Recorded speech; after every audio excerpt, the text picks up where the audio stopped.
337. Person once convicted or acquitted not to be tried for same offense. 1. A person who has once been tried by a court of competent jurisdiction for an offense and convicted or acquitted of such offense shall, while such conviction or acquittal remains in force, not be liable to be tried again for the same offense, nor on the same facts for any other offense for which a different charge from the one made against him might have been made under subsection 1 of section 244, or for which he might have been convicted under subsection 2 thereof. 2. A person acquitted or convicted of any offense may be afterwards tried, with the consent of the state government, for any distinct offense for which a separate charge might have been made against him at the former trial under subsection 1 of section 243. 3.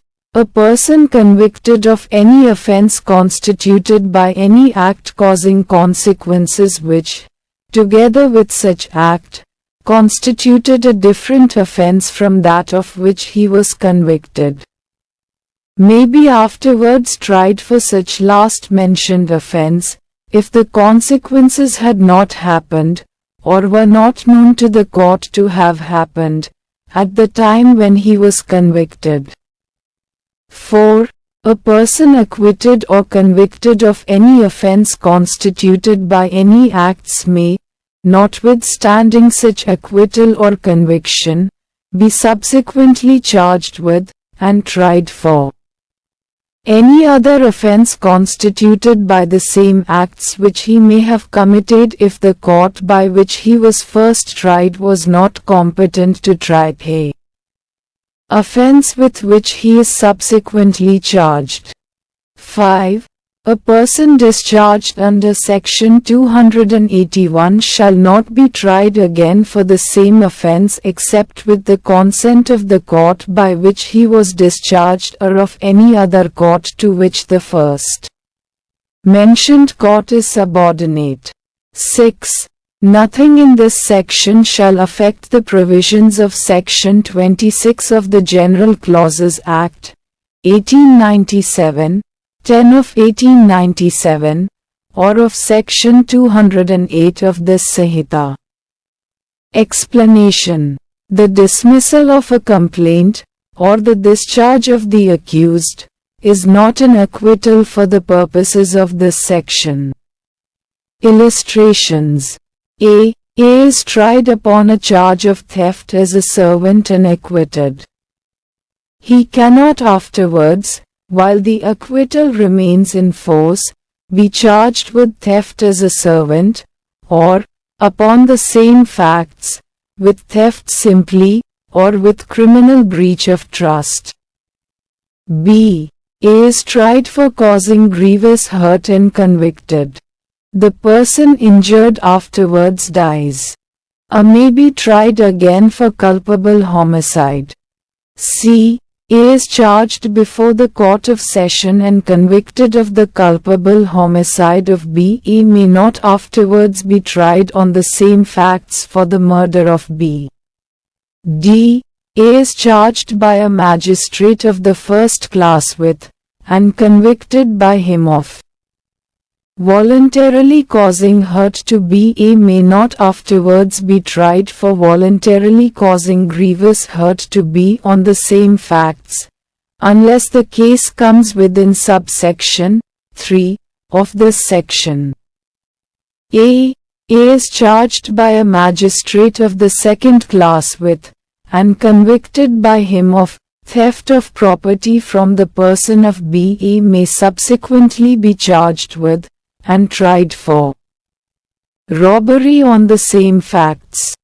F, A, B and C are charged by a magistrate of the first class with, and convicted by him of, robbing D. A, B and C may afterwards be charged with, and tried for, dacoity on the same facts.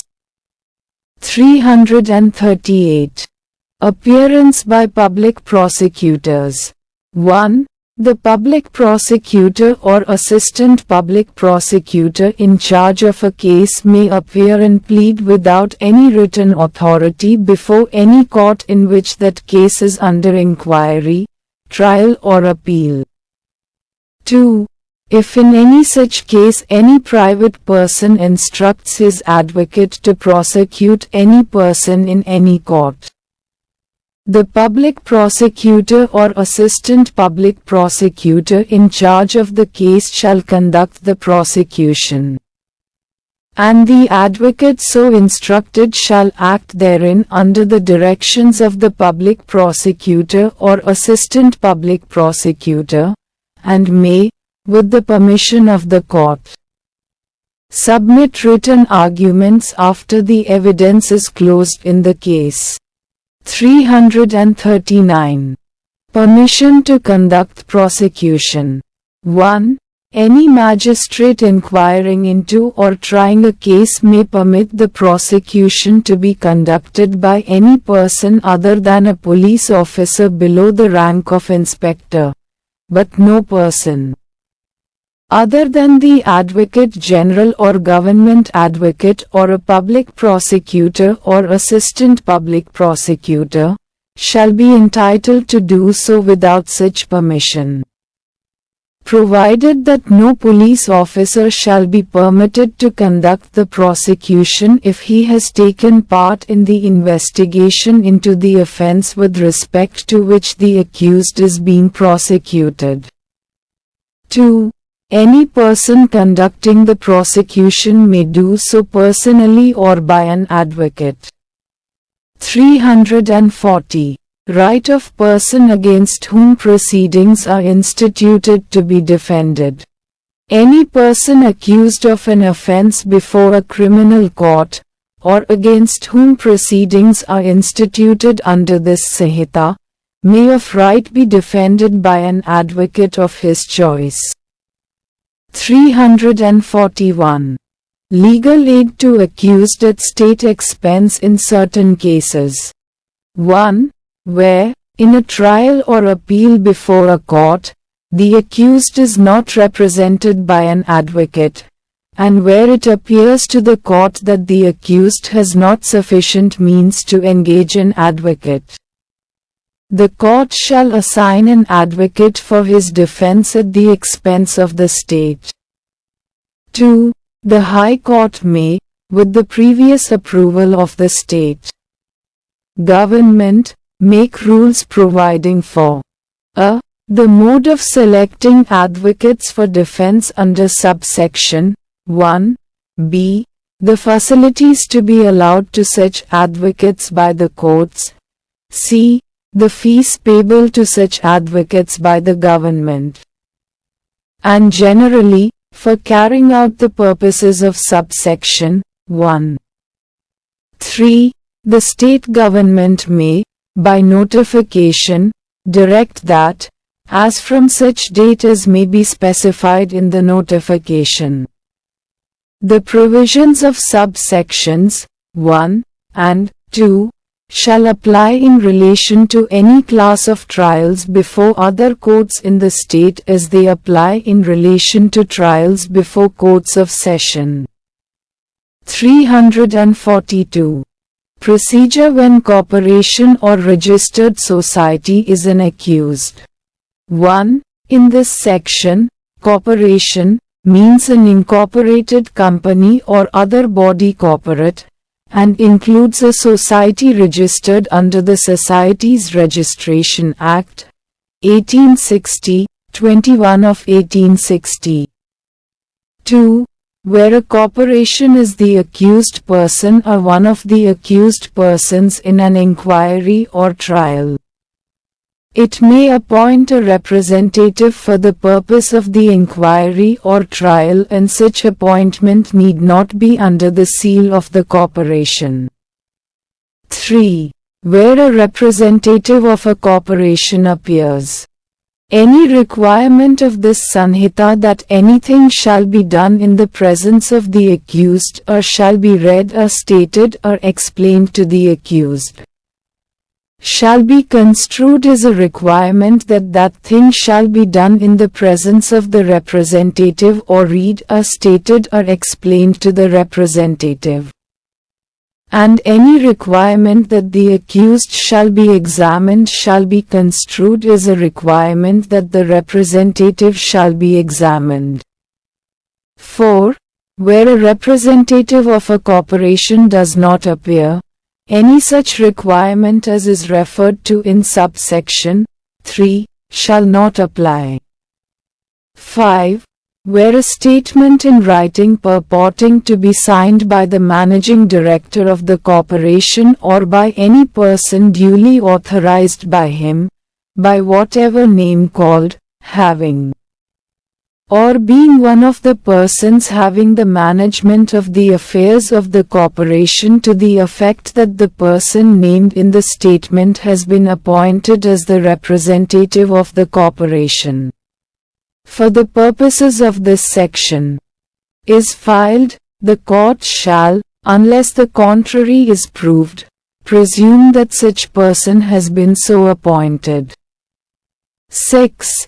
If a question arises as to whether any person, appearing as the representative of a corporation in an inquiry or trial before a court is or is not such representative, the question shall be determined by the court. 343. Tender of pardon to accomplice. 1. With a view to obtaining the evidence of any person supposed to have been directly or indirectly concerned in or privy to an offense to which this section applies. The Chief Judicial Magistrate at any stage of the investigation or inquiry into, or the trial of, the offense, and the magistrate of the first class inquiring into or trying the offense, at any stage of the inquiry or trial, may tender a pardon to such person on condition of his making a full and true disclosure of the whole of the circumstances within his knowledge relative to the offense and to every other person concerned, whether as principal or abettor, in the commission thereof. 2. This section applies to a. Any offense triable exclusively by the Court of Session or by the court of a special judge appointed under any other law for the time being in force. b. Any offense punishable with imprisonment which may extend to 7 years or with a more severe sentence. 3. Every magistrate who tenders a pardon under subsection 1 shall record a. His reasons for so doing, b. Whether the tender was or was not accepted by the person to whom it was made, and shall, on application made by the accused, furnish him with a copy of such record free of cost. 4. Every person accepting a tender of pardon made under subsection 1 a shall be examined as a witness in the court of the magistrate taking cognizance of the offense and in the subsequent trial, if any. b. Shall, unless he is already on bail, be detained in custody until the termination of the trial. 5. Where a person has accepted a tender of pardon made under subsection 1, and has been examined under subsection 4, the magistrate taking cognizance of the offense shall, without making any further inquiry in the case, a. Commit it for trial, I. to the Court of Session if the offense is triable exclusively by that court or if the magistrate taking cognizance is the Chief Judicial Magistrate, e. to a court of special judge appointed under any other law for the time being in force, if the offense is triable exclusively by that court. b. In any other case, make over the case to the Chief Judicial Magistrate who shall try the case himself. 344. Power to direct tender of pardon. At any time after commitment of a case but before judgment is passed, the court to which the commitment is made may, with a view to obtaining at the trial the evidence of any person supposed to have been directly or indirectly concerned in, or privy to, any such offense, tender a pardon on the same condition to such person. 345. Trial of person not complying with conditions of pardon. 1. Where, in regard to a person who has accepted a tender of pardon made under Section 343 or Section 344, the public prosecutor certifies that in his opinion such person has, either by willfully concealing anything essential or by giving false evidence, not complied with the condition on which the tender was made. Such person may be tried for the offense in respect of which the pardon was so tendered or for any other offense of which he appears to have been guilty in connection with the same matter, and also for the offense of giving false evidence, provided that such person shall not be tried jointly with any of the other accused. Provided further that such person shall not be tried for the offense of giving false evidence except with the sanction of the High Court. And nothing contained in Section 215 or Section 379 shall apply to that offense. 2. Any statement made by such person accepting the tender of pardon and recorded by a magistrate under Section 183 or by a court under subsection 4 of Section 343 may be given in evidence against him at such trial. 3. At such trial, the accused shall be entitled to plead that he has complied with the condition upon which such tender was made, in which case it shall be for the prosecution to prove that the condition has not been complied with. 4. At such trial, the court shall, if it is a court of session, before the charge is read out and explained to the accused. b. If it is the court of a magistrate, before the evidence of the witnesses for the prosecution is taken, ask the accused whether he pleads that he has complied with the conditions on which the tender of pardon was made. 5. If the accused does so plead, the court shall record the plea and proceed with the trial, and it shall, before passing judgment in the case, find whether or not the accused has complied with the conditions of the pardon, and, if it finds that he has so complied, it shall, notwithstanding anything contained in this Sanhita, pass judgment of acquittal. 346. Power to postpone or adjourn proceedings.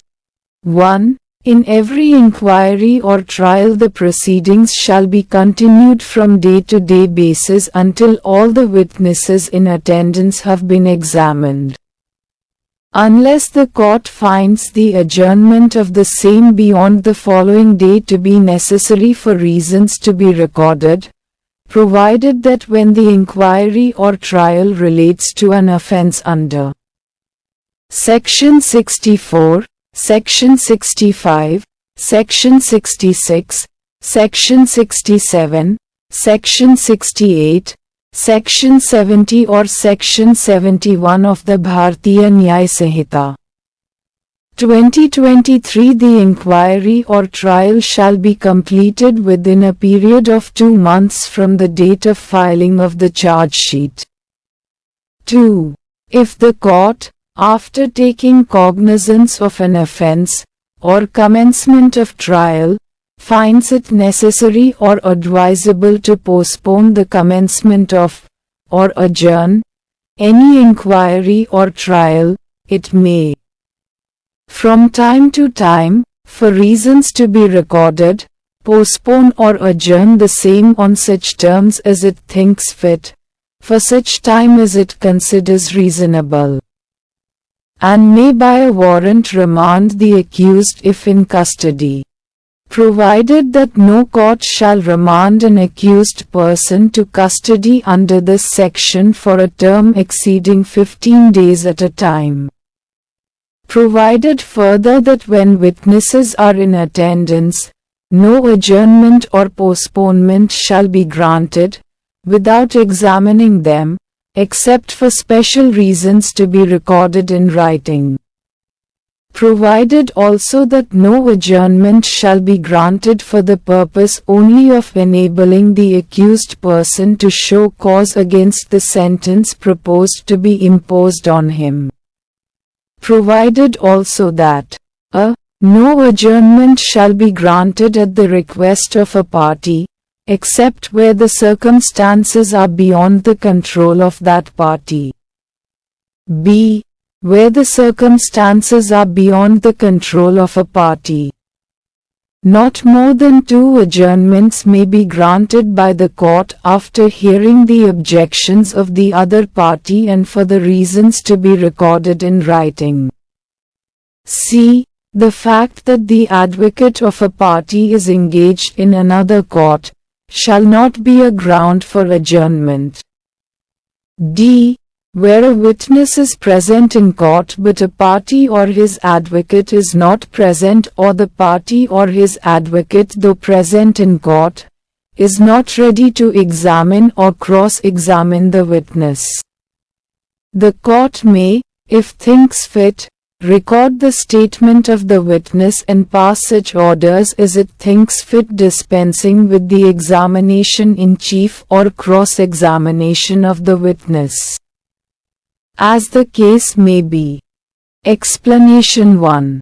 If sufficient evidence has been obtained to raise a suspicion that the accused may have committed an offense, and it appears likely that further evidence may be obtained by a remand, this is a reasonable cause for a remand. Explanation 2. The terms on which an adjournment or postponement may be granted include, in appropriate cases, the payment of costs by the prosecution or the accused. 347. Local inspection. 1. Any judge or magistrate may, at any stage of any inquiry, trial or other proceeding, after due notice to the parties, visit and inspect any place in which an offense is alleged to have been committed, or any other place which it is in his opinion necessary to view for the purpose of properly appreciating the evidence given at such inquiry or trial, and shall without unnecessary delay record a memorandum of any relevant facts observed at such inspection. 2. Such memorandum shall form part of the record of the case, and if the prosecutor, complainant or accused or any other party to the case, so desires, a copy of the memorandum shall be furnished to him free of cost. 348. Power to summon material witness, or examine person present. Any court may, at any stage of any inquiry, trial or other proceeding under this Sanhita, summon any person as a witness, or examine any person in attendance, though not summoned as a witness, or recall and re-examine any person already examined. And the court shall summon and examine or recall and re-examine any such person if his evidence appears to it to be essential to the just decision of the case. 349. Power of magistrate to order person to give specimen signatures or handwriting, etc. If a magistrate of the first class is satisfied that, for the purposes of any investigation or proceeding under this Sanhita, it is expedient to direct any person, including an accused person, to give specimen signatures or finger impressions or handwriting or voice sample. He may make an order to that effect, and in that case the person to whom the order relates shall be produced or shall attend at the time and place specified in such order and shall give his specimen signatures or finger impressions or handwriting or voice sample, provided that no order shall be made under this section unless the person has at some time been arrested in connection with such investigation or proceeding. Provided further that the magistrate may, for the reasons to be recorded in writing, order any person to give such specimen or sample without him being arrested. 350. Expenses of complainants and witnesses. Subject to any rules made by the state government, any criminal court may, if it thinks fit, order payment, on the part of the government, of the reasonable expenses of any complainant or witness attending for the purposes of any inquiry, trial or other proceeding before such court under this Sanhita. 351. Power to examine accused. 1. In every inquiry or trial, for the purpose of enabling the accused personally to explain any circumstances appearing in the evidence against him, the court a. May at any stage, without previously warning the accused, put such questions to him as the court considers necessary. B. Shall, after the witnesses for the prosecution have been examined and before he is called on for his defense, question him generally on the case. Provided that in a summons case, where the court has dispensed with the personal attendance of the accused, it may also dispense with his examination under clause B. 2. No oath shall be administered to the accused when he is examined under subsection 1. 3. The accused shall not render himself liable to punishment by refusing to answer such questions, or by giving false answers to them. 4. The answers given by the accused may be taken into consideration in such inquiry or trial, and put in evidence for or against him in any other inquiry into, or trial for, any other offense which such answers may tend to show he has committed. 5.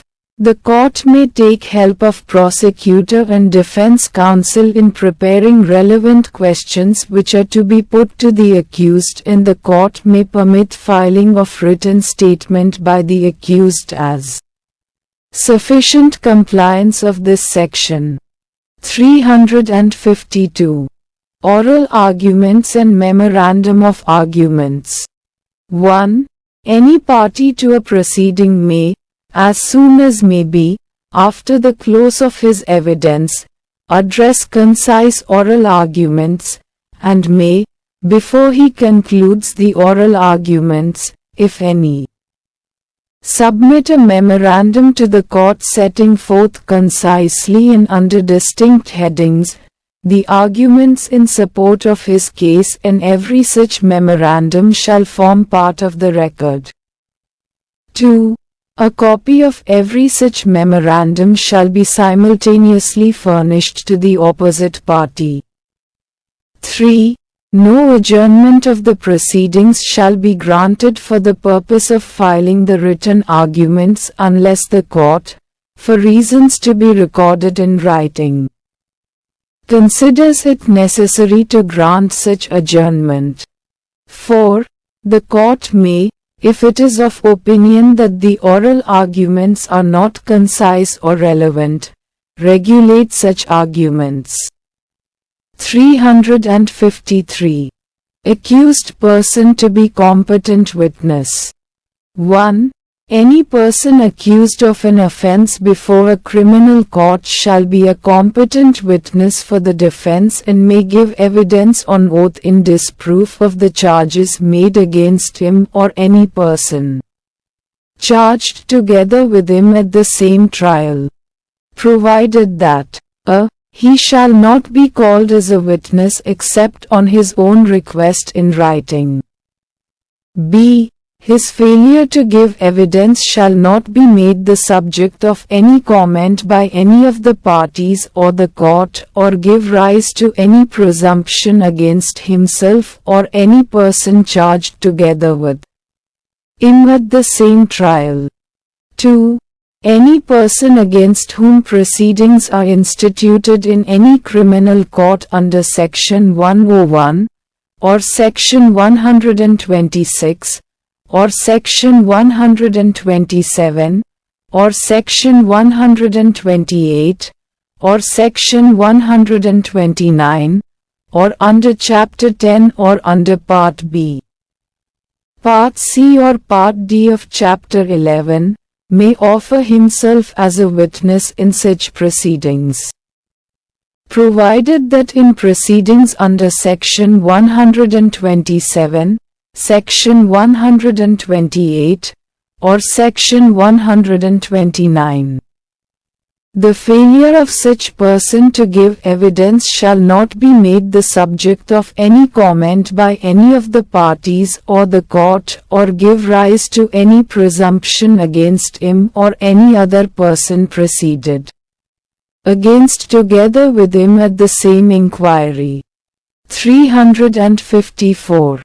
No influence to be used to induce disclosure, except as provided in sections 343 and 344, no influence, by means of any promise or threat or otherwise, shall be used to an accused person to induce him to disclose or withhold any matter within his knowledge.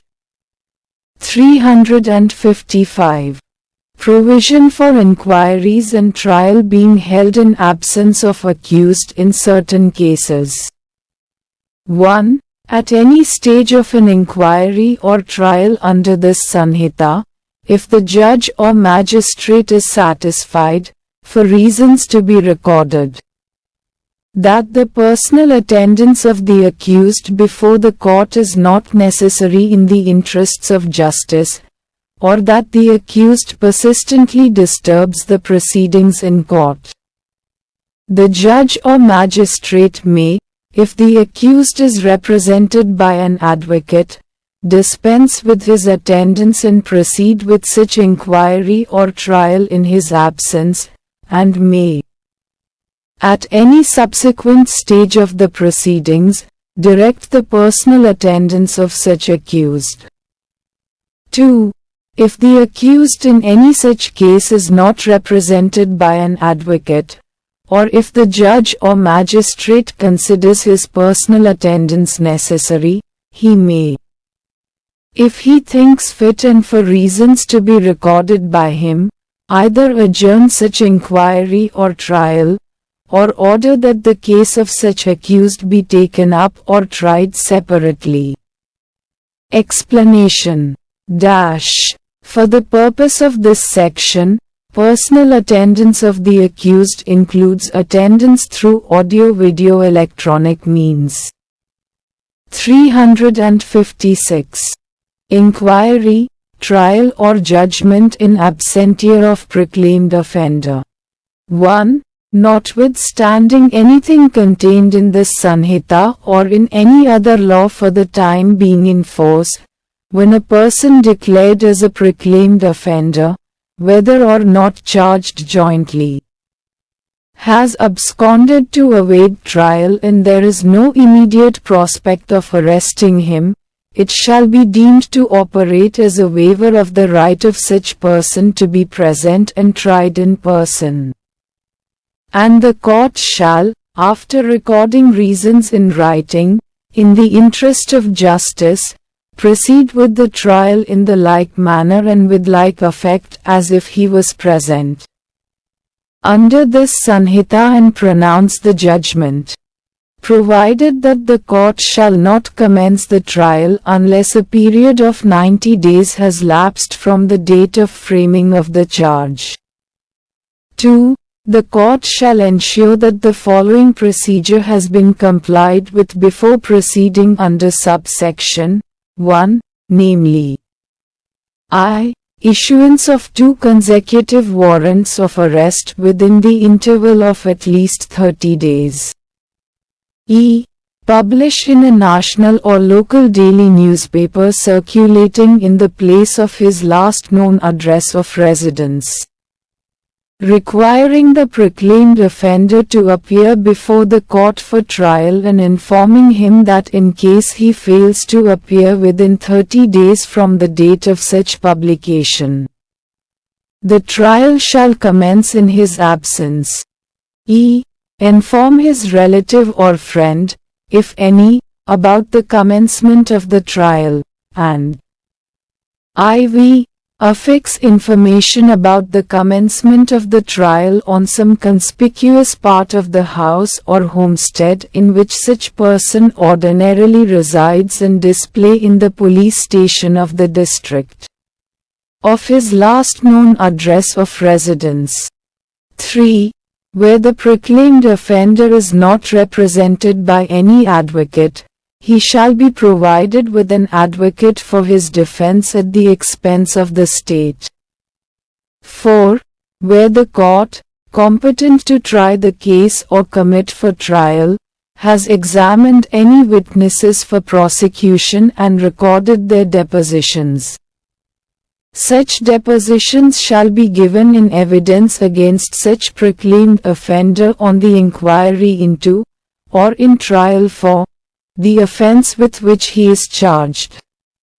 Provided that if the proclaimed offender is arrested and produced or appears before the court during such trial, the court may, in the interest of justice, allow him to examine any evidence which may have been taken in his absence. 5. Where a trial is related to a person under this section, the deposition and examination of the witness may, as far as practicable, be recorded by audio-video electronic means, preferably mobile phone, and such recording shall be kept in such manner as the court may direct. 6. In prosecution for offences under this Sanhita, voluntary absence of accused after the trial has commenced under subsection 1 shall not prevent continuing the trial, including the pronouncement of the judgment, even if he is arrested and produced or appears at the conclusion of such trial. 7. No appeal shall lie against the judgment under this section unless the proclaimed offender presents himself before the Court of Appeal. Provided that no appeal against conviction shall lie after the expiry of 3 years from the date of the judgment. 8. The state may, by notification, extend the provisions of this section to any absconder mentioned in subsection 1 of section 84. 357. Procedure where accused does not understand proceedings. If the accused, though not a person of unsound mind, cannot be made to understand the proceedings, the court may proceed with the inquiry or trial, and in the case of a court other than a high court, if such proceedings result in a conviction, the proceedings shall be forwarded to the High Court with a report of the circumstances of the case, and the High Court shall pass thereon such order as it thinks fit. 358. Power to proceed against other persons appearing to be guilty of offense. 1. Where, in the course of any inquiry into, or trial of, an offense, it appears from the evidence that any person not being the accused has committed any offense for which such person could be tried together with the accused. The court may proceed against such person for the offense which he appears to have committed. 2. Where such person is not attending the court, he may be arrested or summoned, as the circumstances of the case may require, for the purpose aforesaid. 3. Any person attending the court, although not under arrest or upon a summons, may be detained by such court for the purpose of the inquiry into, or trial of, the offense which he appears to have committed. 4. Where the court proceeds against any person under subsection 1, then a. The proceedings in respect of such person shall be commenced afresh, and the witnesses reheard. b. Subject to the provisions of clause a. The case may proceed as if such person had been an accused person when the court took cognizance of the offense upon which the inquiry or trial was commenced. 360. Withdrawal from prosecution. The public prosecutor or assistant public prosecutor in charge of a case may, with the consent of the court, at any time before the judgment is pronounced, withdraw from the prosecution of any person either generally or in respect of any one or more of the offenses for which he is tried, and, upon such withdrawal, a. If it is made before a charge has been framed, the accused shall be discharged in respect of such offense or offenses. b. If it is made after a charge has been framed, or when under this Sanhita no charge is required, he shall be acquitted in respect of such offense or offenses, provided that where such offense I was against any law relating to a matter to which the executive power of pay union extends, or e. was investigated under any central act, or e. involved the misappropriation or destruction of, or damage to, any property belonging to the central government, or iv.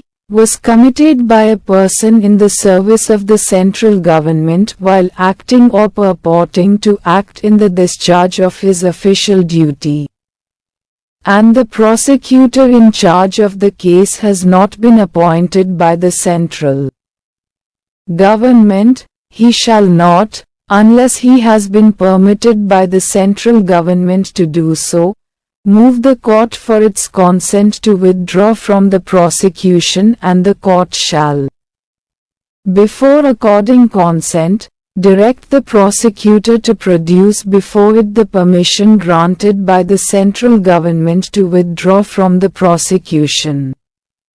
Provided further that no court shall allow such withdrawal without giving an opportunity of being heard to the victim in the case. Corresponding provision of previous statute, Section 321, Code of Criminal Procedure, 1973.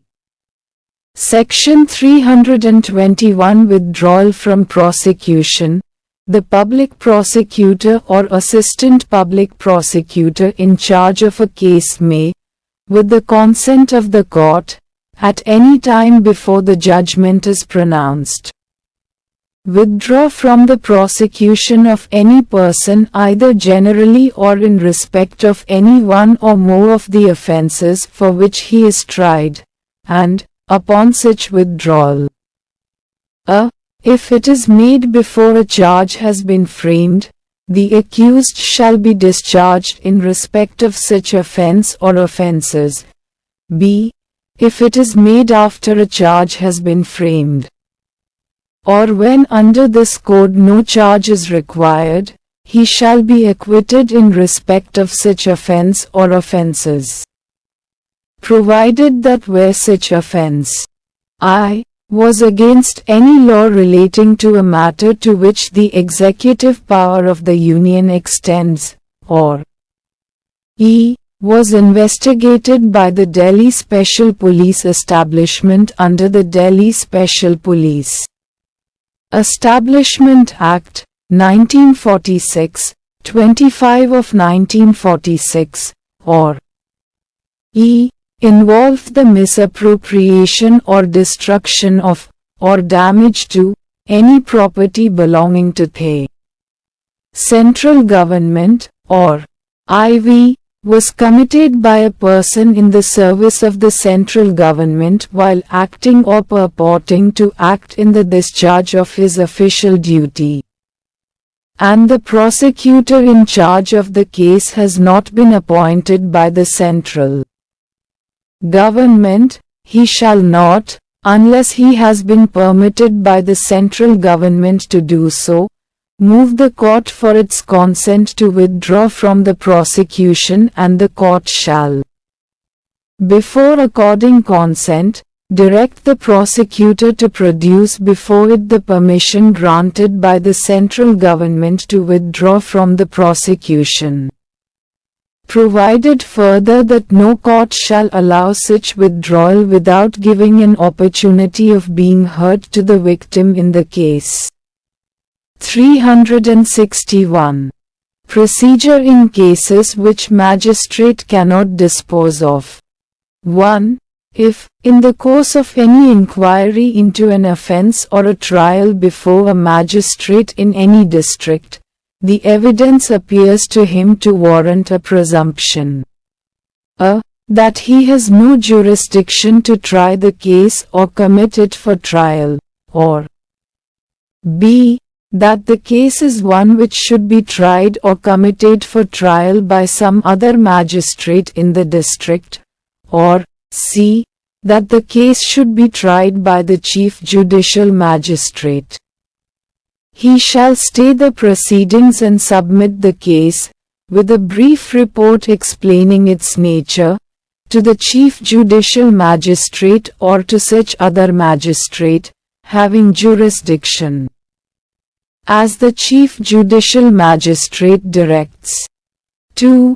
The magistrate to whom the case is submitted may, if so empowered, either try the case himself, or refer it to any magistrate subordinate to him having jurisdiction, or commit the accused for trial. 362. Procedure when after commencement of inquiry or trial, magistrate finds case should be committed.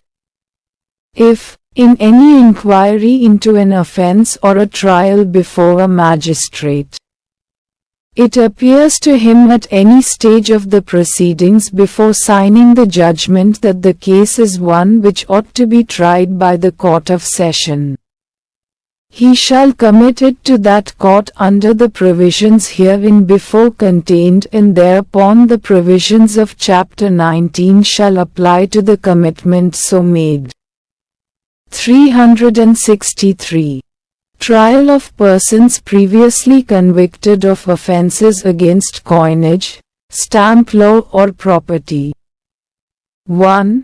Where a person, having been convicted of an offence punishable under Chapter 10 or Chapter 17 of the Bharatiya Nyaya Sanhita, 2023, with imprisonment for a term of 3 years or upwards, is again accused of any offence punishable under either of those chapters with imprisonment for a term of 3 years or upwards, and the magistrate before whom the case is pending is satisfied that there is ground for presuming that such person has committed the offence, he shall be sent for trial to the Chief Judicial Magistrate or committed to the Court of Session. unless the magistrate is competent to try the case and is of opinion that he can himself pass an adequate sentence if the accused is convicted. 2. When any person is sent for trial to the Chief Judicial Magistrate or committed to the Court of Session under subsection 1. Any other person accused jointly with him in the same inquiry or trial shall be similarly sent or committed, unless the magistrate discharges such other person under section 262 or section 268, as the case may be. 364. Procedure when magistrate cannot pass sentence sufficiently severe. 1. Whenever a magistrate is of opinion, after hearing the evidence for the prosecution and the accused, that the accused is guilty, and that he ought to receive a punishment different in kind from, or more severe than, that which such magistrate is empowered to inflict, or, being a magistrate of the second class, is of opinion that the accused ought to be required to execute a bond or bail bond under section 125, he may record the opinion and submit his proceedings, and forward the accused to the Chief Judicial Magistrate to whom he is subordinate. 2. When more accused persons than one are being tried together, and the magistrate considers it necessary to proceed under subsection 1, in regard to any of such accused, he shall forward all the accused, who are in his opinion guilty, to the Chief Judicial Magistrate.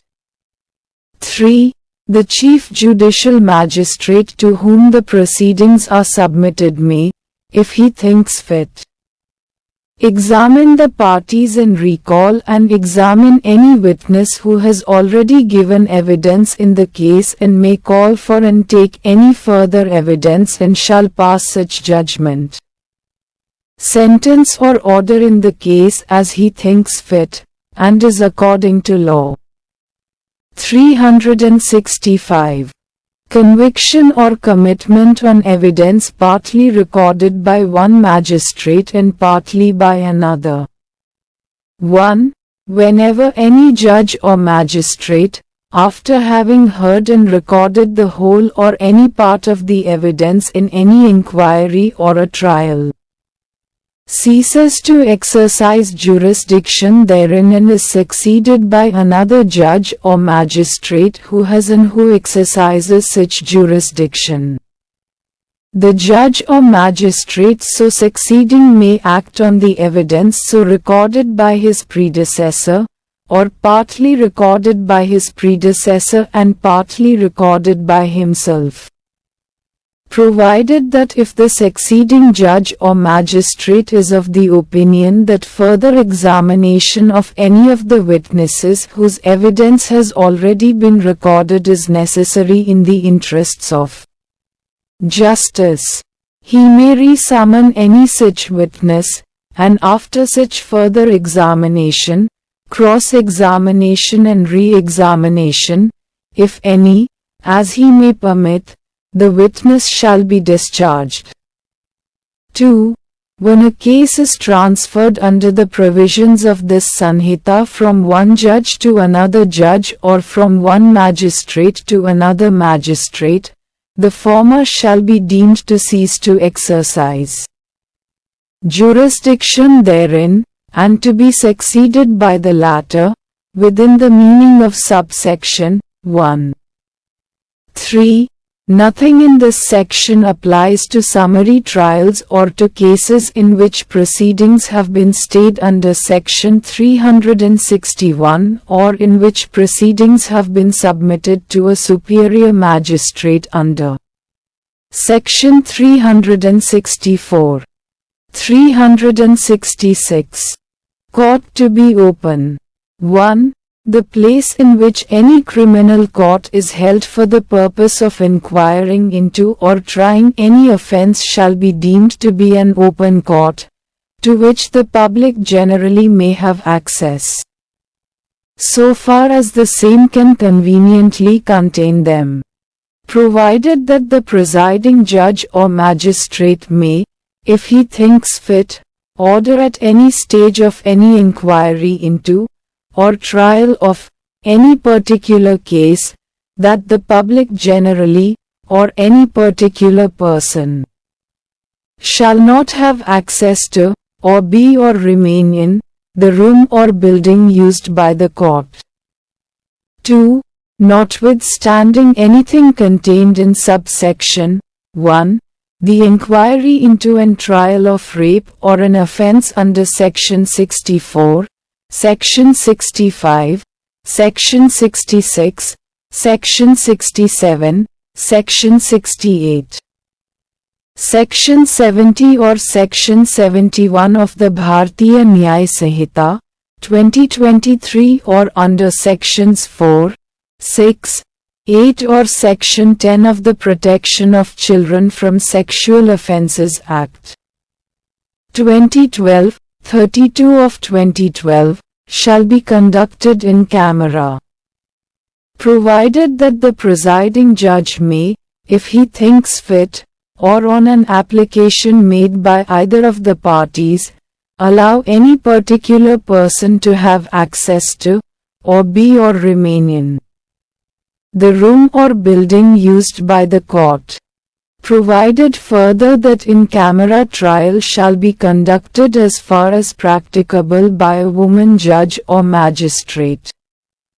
3. Where any proceedings are held under subsection 2. It shall not be lawful for any person to print or publish any matter in relation to any such proceedings except with the previous permission of the court, provided that the ban on printing or publication of trial proceedings in relation to an offense of rape may be lifted, subject to maintaining confidentiality of name and address of the parties.